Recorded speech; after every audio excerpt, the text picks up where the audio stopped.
नमस्कार दोस्तों, स्वागत है आपका फिर से एक नए वीडियो में। दोस्तों, एक खबर निकल कर आई है, एक लेटेस्ट अपडेट निकल कर आई है जो कि 22 तारीख की है। 22 तारीख की जो अपडेट है वो पिछला जो धरना प्रदर्शन हुआ है 20 अप्रैल को, उसके बाद यहाँ पर धरना प्रदर्शन के बाद भी मैनेजमेंट या फिर सरकार तक समझती हुई है देखा जाए तो। उसके बाद यहाँ पर पेंशन रिवीजन का जो लास्ट हियरिंग थी कोर्ट केस की, वो भी रद्द होकर आगे बढ़ गई है। अब आगे बढ़ने का मतलब ये है कि आगे 28 तारीख को कोर्ट केस की लास्ट हियरिंग फिक्स की गई। इसके पहले 20 अप्रैल को होने वाली थी, लेकिन जो सरकार है उन्होंने फिर से कोई बहाना बनाया और 8 दिन आगे चली गई कोर्ट केस। आज फिलहाल 24 अप्रैल हो चुका है, यानी कि 4 दिन बाद कोर्ट केस की फाइनल हियरिंग है। 4 दिन में क्या ही कर लेगी सरकार, देखते हैं किसके पक्ष में फैसला जाएगा। और साथ में एक आईडीए इंक्रीमेंट जो कि 20 अप्रैल का जो लंच और प्रदर्शन था, उसका आईडीए इंक्रीमेंट का जो मुद्दा था वो एकदम प्राथमिकता पर रखा गया था। आगे देखिए, यहाँ पर वैसे तो जो सीएमडी है उन्होंने भरोसा दिलाया है कि मतलब 20 अप्रैल में जो लंच और प्रदर्शन किया था उसका दबाव तो बना है, और सीएमडी साहब ने यहाँ पर आश्वासन दिया है, गारंटी दी है, भरोसा दिलाया है कि आपका आईडीए इंक्रीमेंट जो कि 4 महीने का एरियर बनता है और 3.5% जो बड़ा हुआ था वो अप्रैल महीने की एंडिंग मई महीने में जो सैलरी मिलेगी उसके साथ एड होकर जरूर आ जाएगा। अब गारंटी का कोई भरोसा नहीं है, इसलिए यहाँ पर आगे की क्या प्लानिंग करनी है यूनियन वगैरह सब आज इस वीडियो में देखेंगे। सबसे पहले मैं आपको बता दूं कि जो अपडेट थी वो अपडेट में क्या बताया गया है। देखिए, 22 अप्रैल की अपडेट है। AUAB meets director HR on IDA issue without any result, क्योंकि रिजल्ट नहीं निकल कर आया है। AUAB issues notice to secretary dot. अब इस अपडेट में एग्जैक्टली क्या बताया गया उसको स्टेप बाय स्टेप समझते हैं। सबसे पहले तो आप चैनल पर नए हो तो सब्सक्राइब कर लेना। मेरा नाम है सुनील शर्मा। जानकारी यूजफुल लगे तो लाइक करके जरूर जाना। चलिए दोस्तों, बढ़ाते हैं वीडियो को आगे। तो देखिए दोस्तों, सिंपल सी बात है, यहाँ पर जब 20 अप्रैल को एक लंच और प्रदर्शन किया गया है उसके बाद भी अगर आपका आईडीए इंक्रीमेंट था 3.5%, वो आपकी सैलरी में जुड़कर नहीं आता है, उसका 4 महीने का एरियर था वो सैलरी में जुड़कर नहीं आता है, तो 20 अप्रैल को जो किया हुआ लंच प्रदर्शन का उसका मतलब क्या रह जाएगा। लेकिन इसके बाद भी 2 दिन बाद अभी 24 अप्रैल हो चुका है। 23 अप्रैल के दिन भी यहाँ पर संघर्ष जारी रखने के लिए अपने जो कंधे पर जितने भी कर्मचारी पेंशनर्स वगैरह थे, कर्मचारी काम करने वाले थे, सभी ने अपने ऑफिसों में अपने कंधे पर काला बेच लगाकर संघर्ष जारी रखने का यहाँ पर तर्क दिया है कि हमने संदेश जो संघर्ष है वो जारी है। फिलहाल आज के इस वीडियो में क्या बताया गया है वो देख लेते हैं। देखिए, बीएसएनएल की ताजा अपडेट क्या चल रहा है और आगे क्या होने वाला है वो देख लेते हैं।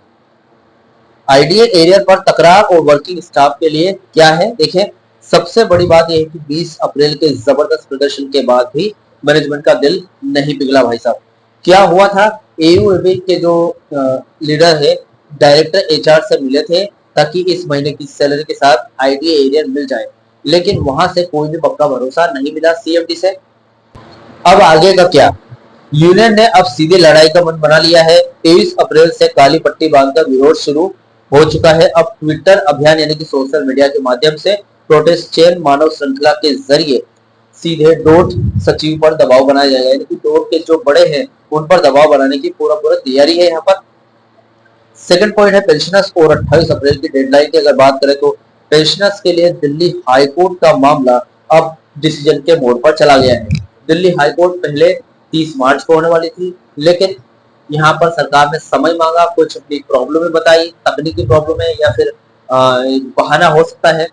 उन्होंने 20 दिन का समय ले लिया। 20 अप्रैल को लास्ट हियरिंग होनी थी, लेकिन फिर से सरकार ने वही बहाना बनाया कुछ वकील वगैरह का और 8 दिन का समय फिर से ले लिया है। अब देखते हैं फाइनल हियरिंग, यानी कि आज 24 अप्रैल हो चुकी है, 4 दिन बाद फाइनल हियरिंग है डोट ऑफ द पेंशनर्स और सरकार के बीच जो दिल्ली हाईकोर्ट चल रहा है उसकी। तो देखते हैं क्या कोर्ट के रुख की अगर बात करें तो 20 अप्रैल की सुनवाई में कोर्ट ने सरकार के तारीख पे तारीख वाले रवैये पर नाराजगी जताई कि अब कोई तारीख नहीं मिलेगी, सरकार से कोर्ट ने बोल दिया है।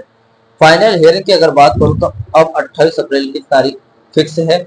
अगर इस दिन बहस पूरी होती है तो पेंशन डिवीजन के डीलिंकिंग मुद्दे पर बड़ा फैसला आ सकता है। यानी कि बहस का मतलब ये है कि इस दिन कोई बहाना नहीं बनाता है सरकार, और फिर से बहस चालू हो जाती है, कार्यवाही चालू हो जाती है। तो इस कार्यवाही के दौरान जो दलीलें हैं उनके दौरान यहाँ पर हो सकता है कि कुछ पेंशन रिवीजन का जो डी लिंकिंग का मुद्दा है उस पर कुछ बड़ी बात निकलकर आ सकती है, बड़ा फैसला आ सकता है। 30 अप्रैल का धमाका भी होगा, उसके ठीक 2 दिन बाद, यानी कि फाइनल हियरिंग के 2 दिन बाद पेंशनर्स एसोसिएशन ने साफ कर दिया है कि अगर एरियर और रिवीजन पर बात नहीं बनी तो 30 अप्रैल को पूरे देश में बहुत ही बड़ा धरना प्रदर्शन होगा, जो डोट घेराव में भी बदल सकता है, यानी कि सरकार को घेर लिया जाएगा पूरी तरीके से और स्थिति बहुत गंभीर हो सकती है इसकी वजह से। क्योंकि पहले 20 अप्रैल को पहले लॉकडाउन प्रदर्शन किया, उसके बाद 28 अप्रैल को फाइनल हियरिंग होने वाली है।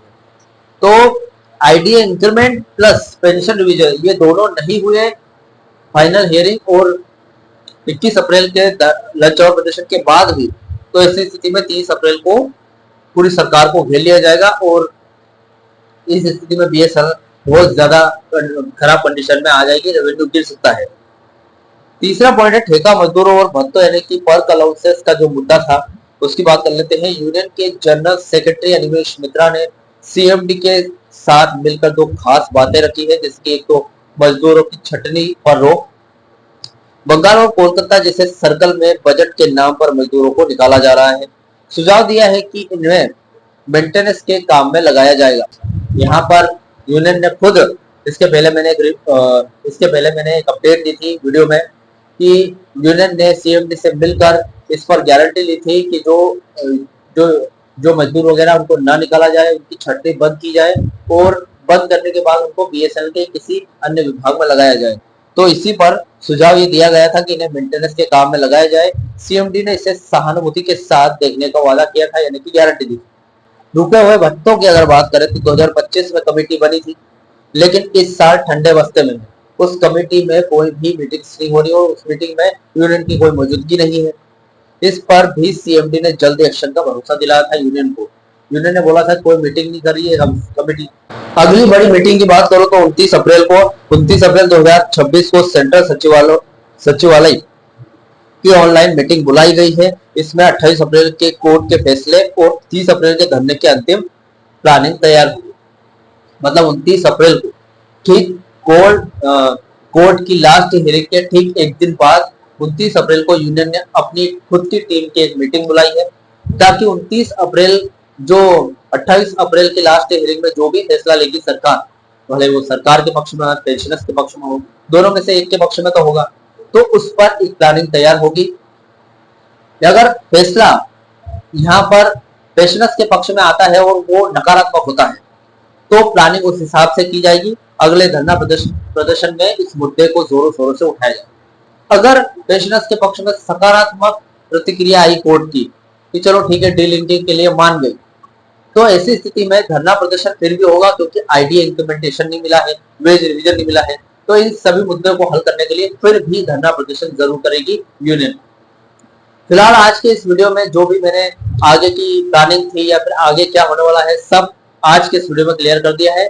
इस वीडियो से रिलेटेड जो भी आपका डाउट क्वेश्चन वगैरह आप मुझे कमेंट बॉक्स में कमेंट कर सकते हैं। वीडियो अच्छा लगा तो वीडियो को लाइक कमेंट जरूर करें। मिलते हैं दोस्तों नेक्स्ट वीडियो में।